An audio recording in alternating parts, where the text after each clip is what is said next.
My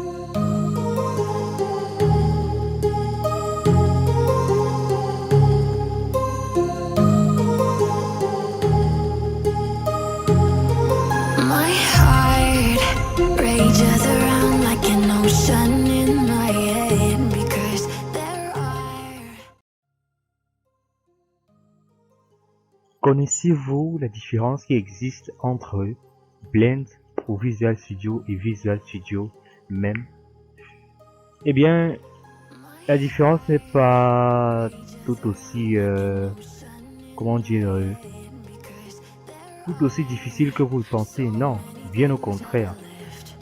Blend pour Visual Studio ou Blend pour Visual Studio, comme on l'appelle souvent Blend professionnel, est une application réservée strictement pour les designers, alors que Visual Studio est pour les programmeurs. Alors, si on veut juste faire le design d'une application, alors nous sommes au bon endroit en utilisant Blend pour Visual Studio.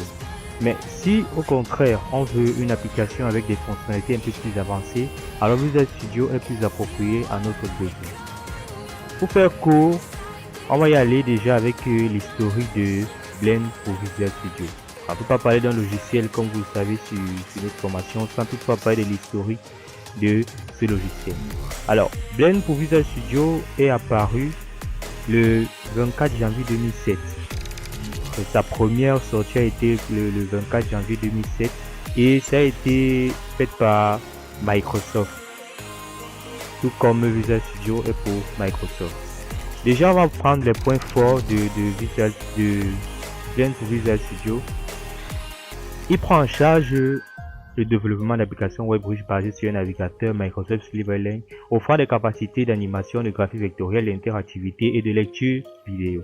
La version 2.0 ne prenait en charge que les applications Silverlight 1.0 à la sortie de Microsoft, et Microsoft avait prévu Blend 2.5 pour les applications Silverlight 2.0. Mais les fonctionnalités de la version d'aperçu 2.5 ont été ajoutées à Blend 2.0 pour le service Pack 1. En 2009, la prise en charge des fichiers PSD et AI, Sketchflow, pris en charge par Blend Visual Studio, et ainsi que d'autres améliorations significatives ont pu voir le jour dans ce logiciel. En 2010, il y a eu une prise en charge de Silverlight 4 et WPF 4, tout en restant compatible avec les applications Silverlight 3 et WPF 3.5 Service Pack 1. D'autres améliorations dans cette année en 2010 et ajouts tels que les bibliothèques de formes, prise en charge d'améliorer des fichiers Photoshop, ajout d'effets de pixels chaleur, prise en charge des chemins, effets de transition d'éléments Leapfrog, prise en charge des modèle view model ont été ajoutés à Blend. Blend ici, il faut le noter, prend en charge les fichiers XML. Déjà, quand vous faites un design d'une application avec Blend, vous aurez forcément, lorsque vous voulez écrire un petit bout de code pour avoir les animations là, mais sans toutefois avoir des fonctionnalités poussées, lorsque vous voulez juste avoir des animations, vous allez devoir l'éditer dans un fichier XML. Alors, qu'est-ce qu'on a appris aujourd'hui? Des points importants, des points forts, des points clés de notre vidéo aujourd'hui en rapport avec Blend et Visual Studio. Déjà, Blend est utilisé pour les designers. Il sert juste à faire des animations un peu plus avancées, des interfaces graphiques un peu plus soft que Visual Studio. Visual Studio pour sa part fait, c'est vrai, des interfaces graphiques pour certaines applications, mais notez bien que celui-ci est utilisé lorsqu'on veut avoir des fonctionnalités un peu plus poussées de notre application.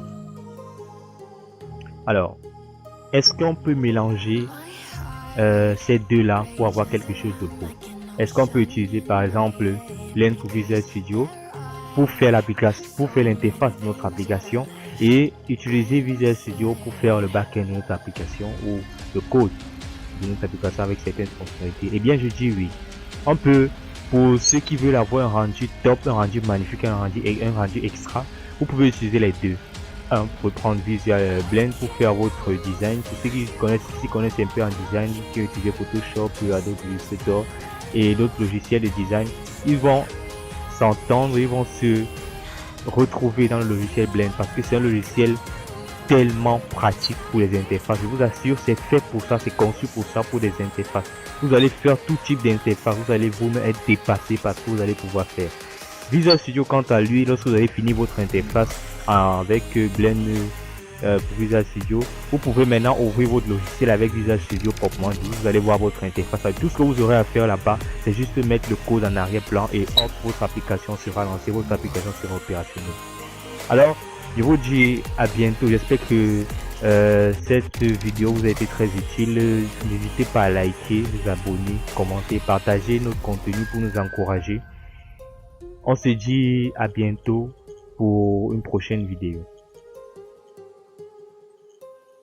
Salut à tous, n'hésitez pas de soutenir d'autres personnes, d'autres chaînes aussi et d'autres contenus que certaines personnes pourront offrir. Par exemple, moi, je fais aussi dans le développement des jeux vidéo. C'est vrai que cette chaîne on parle plus de formation, de programmation, mais n'hésitez pas à voir nos vidéos, les liens en description qu'on va mettre pour accéder à des intérieurs des jeux 2023, 2024, 2025, même les meilleurs jeux, les top 10, top 15, top 20, top 5 des jeux que vous pourrez avoir.